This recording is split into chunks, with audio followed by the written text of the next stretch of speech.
Right now, just think about this. What part of me am I most afraid others will see? Don't judge it, just notice it. That's your shadow peeking through. In our last episode, we explored the 10 do's and don'ts of journaling, laying the foundation for a reflective writing practice. In this episode, we're taking the next natural step on that journey. We're going to gently step into the realm of shadow work, a profound form of inner exploration. Welcome back, friends, and if you're new here, hello. I'm Isabella, your guide to getting to the deeper truth behind the viral headlines, just like this one. And you've probably seen a few of these headlines. For example, shadow work will fix your life in 5 minutes, or do this one thing to heal decades of trauma. But today we're going to cut through the noise and talk about what shadow work really is beyond the trends and the clickbait. What I want to do for you on this episode is to do something different. Shadow work is hard, and most people run from their shadows. But what if yours is actually the most loyal part of you, the one that never left, even when you did? I want to bring in information now from my journal, not my personal journal, but the one I wrote to share in the hopes that it could help other people, just the way it has helped and continues to help me. To begin, let's briefly explain what shadow work is. Shadow work is a term rooted in the psychology of Carl Jung. Now, Jung used the word shadow to describe aspects of our personality that we reject or repress or hide, often because we think of them as negative or because society has said these are not acceptable.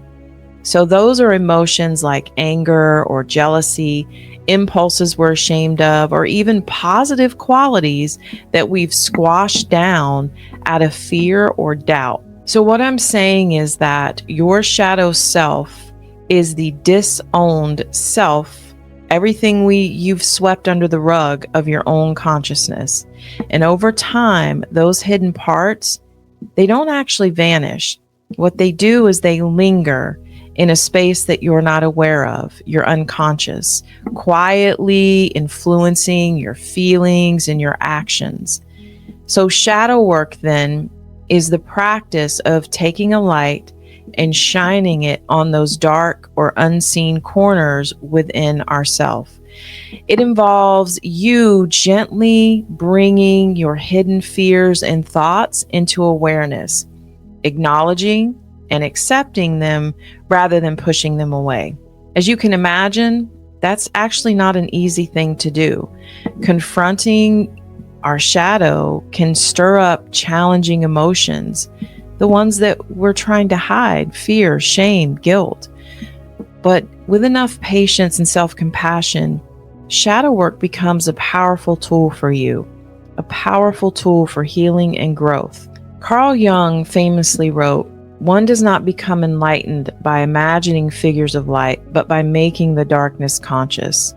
So in other words, real enlightenment, or in more modern sense, real personal growth, comes not from you ignoring your darkness and pretending that everything is okay, but from facing that darkness and integrating it. And I really don't, I said this in the last episode and I'll say it again. I almost don't like the term shadow work or darkness because it seems to imply something that's bad, but it's just the terms that are used when you're doing this work so that you can understand it on a more holistic space. Now, Jung believed that acknowledging those aspects of our personality, those ones that we keep hidden, is an essential condition for any kind of self-knowledge. When we make the unconscious conscious, then it loses its hidden control over us.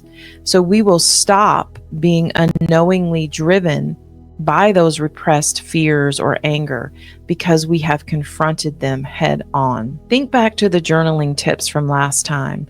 One of the do's was to be honest and authentic on the page, and one of the don'ts was to avoid judging yourself harshly as you write.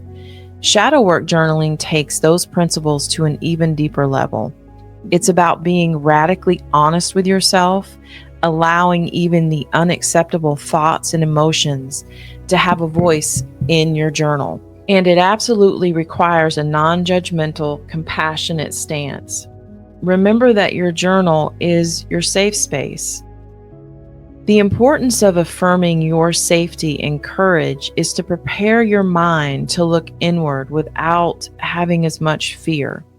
Shadow work can bring up a lot of fears, but it is ultimately an act of self-love, because by attending to these hidden pieces of yourself, you are saying, I care enough to know all of me. Now that we've established some of the basics of what shadow work is, what exactly is in our shadow, and why should we even bother turning toward it? Well, as mentioned, the shadow often contains the feelings that we've decided are inappropriate or the traits that we simply don't like about ourselves. For example, you might pride yourself on being gentle and kind, so you push down any type of anger, even if it's just a little flickering of anger or aggression. But guess what? That anger doesn't disappear. It becomes part of your shadow, and it's just operating in the background out of your sight. It may slip out in little bursts of sarcasm or self-criticism, or it might build up until one day it erupts in an outburst that even surprises you. Have you ever said or done something in the heat of the moment and then thought, why did I do that? That's not like me. Moments like those give you hints that some shadow element was at play, something unseen that hijacked your behavior, even if just for a moment. In shadow work, Jung suggested that until we face these unconscious parts, they will direct our lives, and we'll just call it fate. In other words, if I never acknowledge my repressed anger, I might keep finding myself in situations where I'm unexplainably irritable or in conflicts that feel inevitable, as if life is doing this to me when really it's something inside me that I just simply haven't addressed. By bringing awareness to that anger or fear or hurt or whatever it is that's going on, then I can start to work with it consciously instead of having it work through me unconsciously. What I'm trying to say to you is that the shadow isn't simply bad. Yes, it's often described as our darker traits, but many psychologists have stated that positive potentials can also live in our shadow. So perhaps as a child, you were told not to show off, so you suppressed your confidence. Now those qualities are hiding in your shadow, yearning for you to free them. Or maybe you learned to be self-sufficient to an extreme, so your shadow contains your vulnerable side, the part of you that just longs to ask for help or to be cared for. Shadow work matters because it helps reclaim those hidden aspects of yourself, whether they are dragons we need to tame or treasures we need to recover. And by integrating our shadow, we become more whole, more authentically ourselves, without denying any part of our human experience. Psychologist Abraham Maslow, known for his hierarchy of needs, found that people who reach the highest level of personal development, what he called self-actualization, are those who accept themselves completely, with all their shortcomings, without feeling real concern. In other words, self-actualized individuals aren't burdened down by excessive guilt or shame. They've actually made peace with who they are, imperfections and all. This kind of deep self-acceptance is exactly what shadow work fosters. When you're shining that light on your own darkness, you begin to understand it, you begin to forgive it, rather than living in denial or some type of self-loathing. And over time, this is going to lead to a greater sense of peace and authenticity. You learn that you are not your anger, you're not your trauma, you're not your mistakes. You are the one who can witness those things, work with them, and transform them. Essentially, you are no longer at war within, and that energy once spent in internal conflict becomes available for so many other things, for creativity, for joy, for pursuing your own true passions. This is how shadow work becomes a tool for you reaching self actualization. It clears the path for self acceptance, wholeness, and the realization of your fullest self. So let's explore what shadow work can feel like in practice. And to do this, I'm going to share a few journal style reflections that illustrate the process of confronting and integrating one's shadow. These are introspective, fictional excerpts, not from any real person's diary or journal, but they're inspired by the kinds of thoughts and emotions that many of us experience. And as you listen, imagine that you are the one writing. You might recognize pieces of your own inner dialogue here. So take a deep breath, relax your shoulders, and if you're driving, of course, keep your eyes open and stay aware of the road, but try to also turn your attention inward gently. Pretend you're listening to your own heart as it speaks on the page.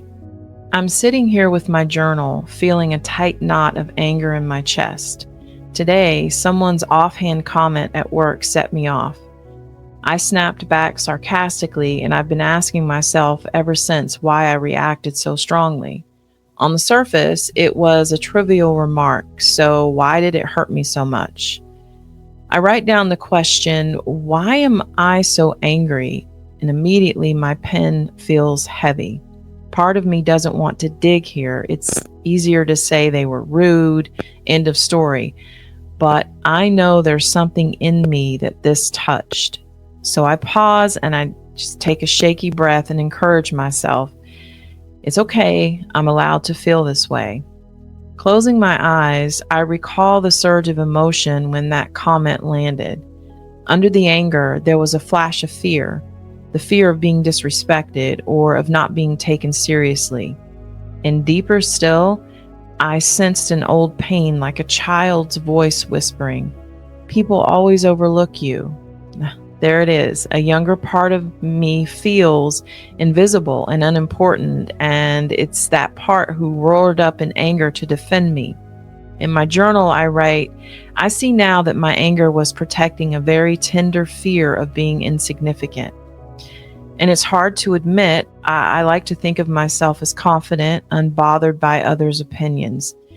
And it certainly stings to acknowledge that inside, I'm still carrying a fear of not being valued. I notice a temptation to judge myself for this. Come on, toughen up. Why are you so sensitive? People tell me that all the time, but that voice sounds suspiciously like things I heard growing up. I realize I'm at a crucial moment. I can either criticize myself like I was criticized before, or I can try something new. So I gently tell that fearful inner child, I hear you. It's okay to feel hurt, and I value you. And I feel my chest soften a little. The anger knot that I felt in my gut is loosening as I give space to the fear and the hurt beneath. Now I'm riding through tears, but they are more of a relief than pain. I finish this entry with a promise to myself. I will listen to these buried feelings so they don't have to shout to be heard. In this excerpt, we can hear the writer witness their own anger and trace it down to a hidden fear and old wound. This is a core step in shadow work, observing our emotional reactions and asking, what's really behind this? Often, strong reactions, especially the ones that we regret or don't fully understand, are actually connected to our shadow. And by journaling about it, this person created a dialogue with that shadow aspect. In this case, a fearful inner child that felt invisible.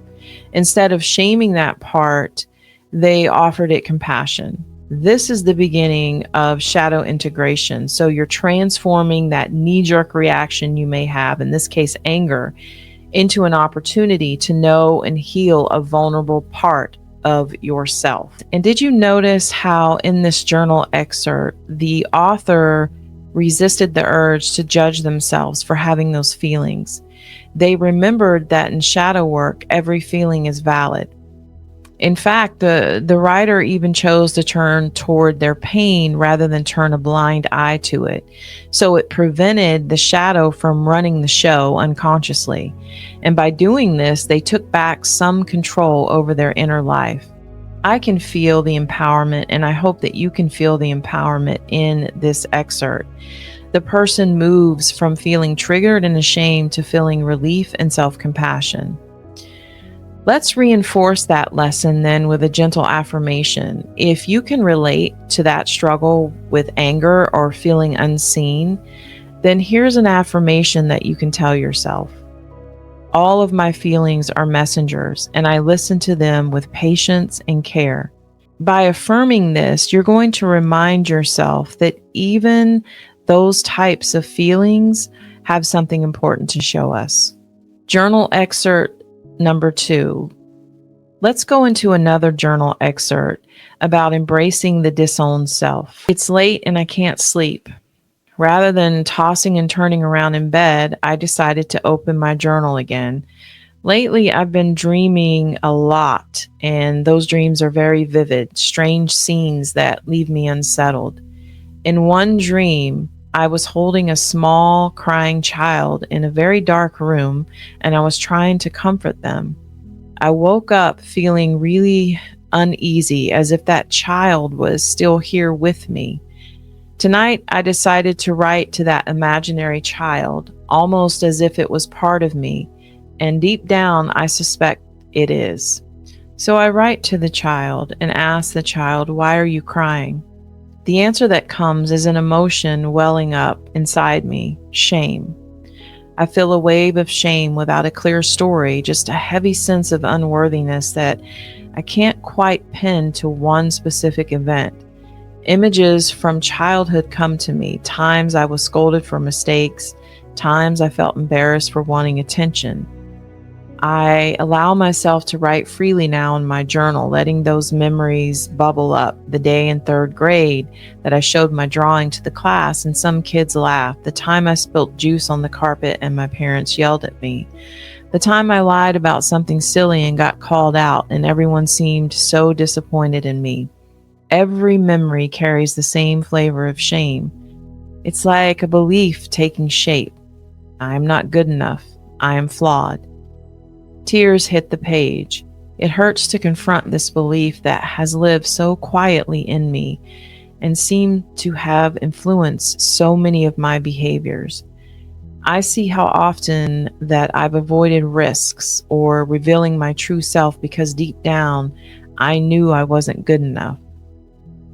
I feel like I'm meeting the part of me that has been living in a dark attic, all alone, just sitting there convinced of its unworthiness. This is the part of me that blushes furiously when I make a mistake, that cringes when I recall awkward moments, my inner shame. I realize I've spent years trying to hide this part, even from myself. If my last entry was about anger, this one is about the pain beneath my perfectionism and people-pleasing. I take a deep breath, and though it feels strange, I write directly to this shamed self. I see your pain. You don't have to hide anymore. You are more than those mistakes. You are loved and worthy, just as you are. I underline loved and worthy twice, and I sit with that for a moment because it feels true, even if this wounded part of me is hearing it for the first time. So the second excerpt dives into one of the heaviest shadow feelings, which is shame. Now, the journal writer found a part of themselves that they had exiled, a younger part that was still carrying the belief that they weren't good enough. And by bringing this into the light through writing and even imagination, the child that was crying in the dream, they've taken a huge step toward healing it. So instead of continuing to just abandon that part and ignore it, they've extended love. Notice how, when I read the excerpt, that the writer embraced their shamed inner self. They're essentially practicing radical self-acceptance. because in Maslow's observation about self-actualized people, we know that they are able to accept themselves fully without crippling shame or guilt. Here, in this journal exercise, someone is actively doing the work to reach that state because they're acknowledging their shame and then loving themselves in spite of it, or rather because of it. So they're telling that long neglected part that you are worthy and you belong. And this is incredibly powerful. It's a prime example of how shadow work can propel us toward empowerment. When your deepest, darkest fear about yourself, like I'm not enough or I'm unlovable, is dragged into the open and met with compassion, it loses its hold over you. You are integrating that painful belief into your whole story, and it no longer secretly runs your life. Now let's take a moment to reflect before we move on. And it's important to understand how this work is fulfilling our needs in a structured way. The intersection of Jung and Maslow is very important in that understanding because Carl Jung's shadow represents the unconscious parts of our personality. We often reject or ignore those. And we know these aspects include our fears and our insecurities and our repressed desires. Jung believed that if we acknowledge and integrate these shadows aspects, then it's going to be crucial for us to be able to achieve individuation. That's the process of just becoming our true selves. Maslow's hierarchy of needs then outlines the stages of human development, starting with basic physiological needs and then culminating into self-actualization. And according to Maslow, individuals must satisfy these lower level needs before they can focus on higher order needs and reach their fullest potential. And so by integrating Jung's shadow and Maslow's hierarchy of needs, you're able to navigate that complex landscape of your inner world. Let's take a moment here for another affirmation, one that counteracts shame. Repeat it quietly if you can. I am enough. I am complete and worthy, even with my imperfections. Feel the truth of those words. You are inherently worthy of love and respect. Your flaws and mistakes do not define you. They are just part of your growth. And let's move into the third journal excerpt, integrating light and dark. Morning light is peeking through my window. I've been on this journaling journey for a while now, plumbing the depths of my feelings. It's not easy, but I noticed something new, a growing sense of peace. Yesterday, I faced a hard truth about myself and didn't crumble. I actually felt stronger after acknowledging it, and it's kind of ironic in a way because by accepting my weaknesses, I am feeling more powerful. By owning my darkness, I am feeling lighter. I find myself writing a kind of manifesto in my notebook. I am whole. I embrace my light and my shadow. I list some of the things I've discovered about my shadow self recently. My anger is a protector of my hurt. My shame is a part that longs for love. My fear comes from a desire to stay safe. These things make sense, I write, and I give myself permission to be flawed. And I can feel a warmth in my chest as I'm writing down these words. It feels like self-acceptance taking root for the first time in my life. There's no doubt I still have work to do. The shadow is deep and I'm uncovering it layer by layer. But I no longer see those hidden parts as monsters that I need to fight. They are more like misunderstood friends or wounded family members, and they're coming forward into the light to be heard and to heal. Strangely, I even feel gratitude toward them, my anger, shame, and fear, because in showing me my wounds, they're also showing me the way to grow. Each time I integrate a piece of my shadow, I feel a bit more alive. I sense more empathy towards others too. I realize everyone has a shadow and most of us are just doing our best to cope with it. This is a very deep understanding, and this understanding makes me softer, more forgiving. I feel like I'm reclaiming pieces of my soul that I didn't even know were missing. And as I close my journal today, I place my hand on the cover and I whisper thank you. Thank you to myself, to the process, to whatever wisdom in the universe guided me here. I know I'm on the path to becoming the person I'm meant to be. Now, this final excerpt is filled with hope and empowerment because here we can see that the writer is experiencing the reward of shadow work, a newfound sense of peace and wholeness. They're describing feeling whole and giving themselves permission to be fully flawed. This is a beautiful expression of being fully oneself, embracing both the light and the shadow. Notice the sense of personal power. By accepting my weakness, I feel even more powerful. And it seems paradoxical, but it's exactly what happens when we begin to integrate our shadow and we do this work. The energy that we once had tied up in all this internal conflict because it was hiding in parts of ourself is now being released. It becomes available to us for a different kind of use, a positive use, creativity, empathy, for pursuing meaningful goals. By saying I am whole and even feeling gratitude for the lessons of the shadow, the writer is showing what an integrated and authentic sense of self really looks like. And in psychology, it's observed that shadow work can help individuals cultivate a more integrated and authentic self. So yes, that's going to lead to a greater wholeness and fulfillment in your life. In practical terms, that might mean you wake up feeling more comfortable in your own skin, maybe more present, maybe less triggered by old wounds. You begin to see yourself and others with more compassion. It doesn't mean you become perfect or you never feel negative emotions. Rather, you develop a really friendly relationship with all of your emotions. And so they guide you instead of controlling you. And to close out these journal reflections, let's just kind of anchor this feeling with one more affirmation. I am whole and I welcome all parts of myself with love. Just breathe that in. You are whole. Even the parts of you that feel broken or hidden are part of that wholeness, and they belong. Now that we've journeyed through some examples, let's turn the focus to you. You might be wondering how to begin doing shadow work in your own life, and I hope that by sharing some of these excerpts that it laid a foundation for you. And also, I will link the link to be able to purchase the shadow book journal that I've been referencing throughout this episode and some other episodes.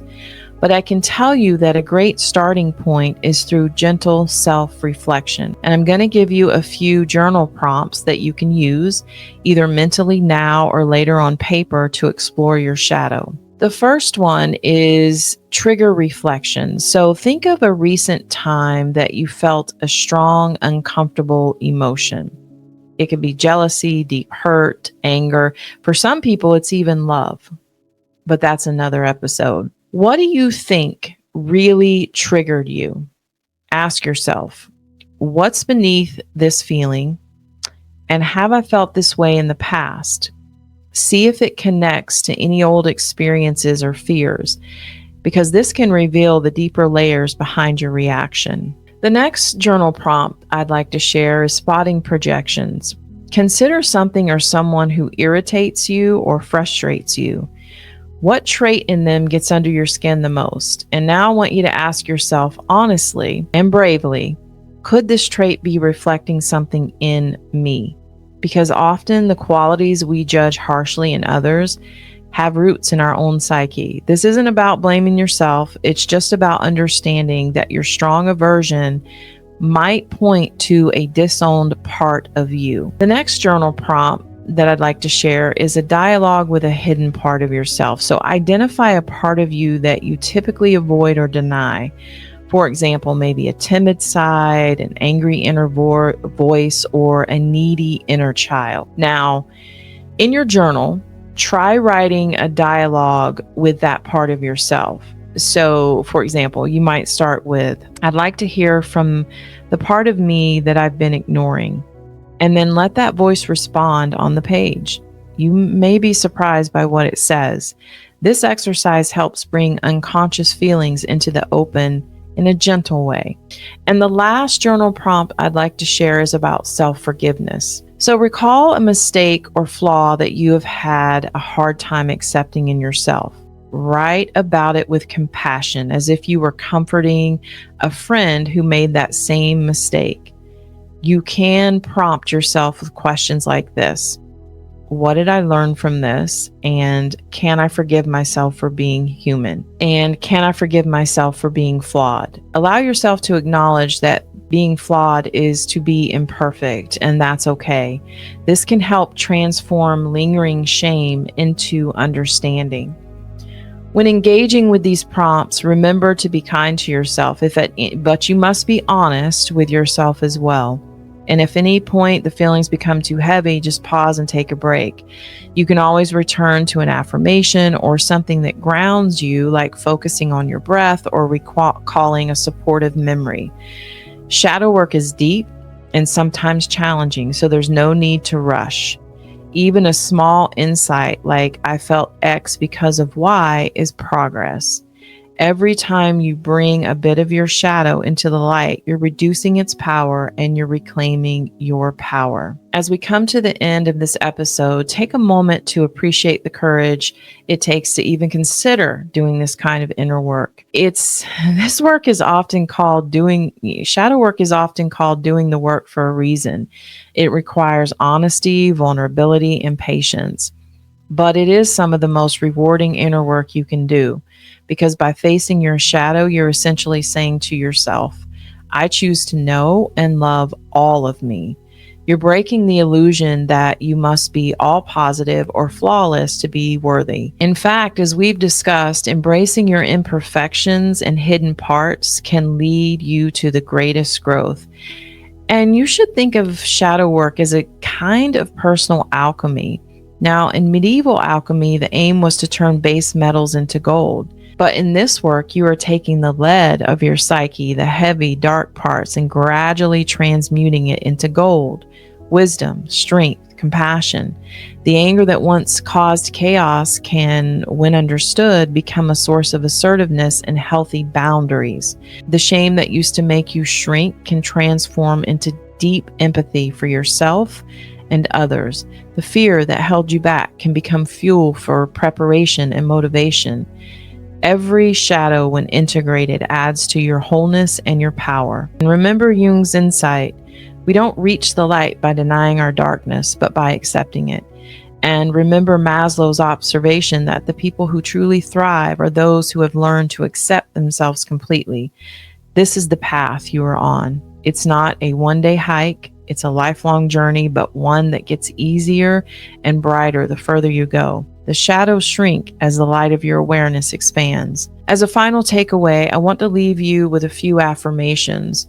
Feel free to repeat these after me or simply let them sink in as gentle truths about yourself. I honor my journey of growth, including both the shadows and the light.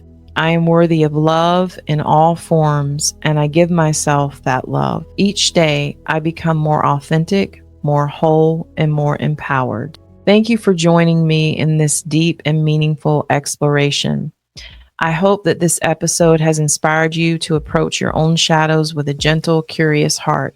You are not alone in this journey. We all have shadows, and we all have the capacity to heal and integrate them. As you go about the rest of your day, perhaps on your commute or wherever life is taking you, know that you carry within you both light and dark, and that's okay. Embracing this truth is a key to your freedom. Until next time, stay mindful, stay inspired, take care of your mind, body, and soul.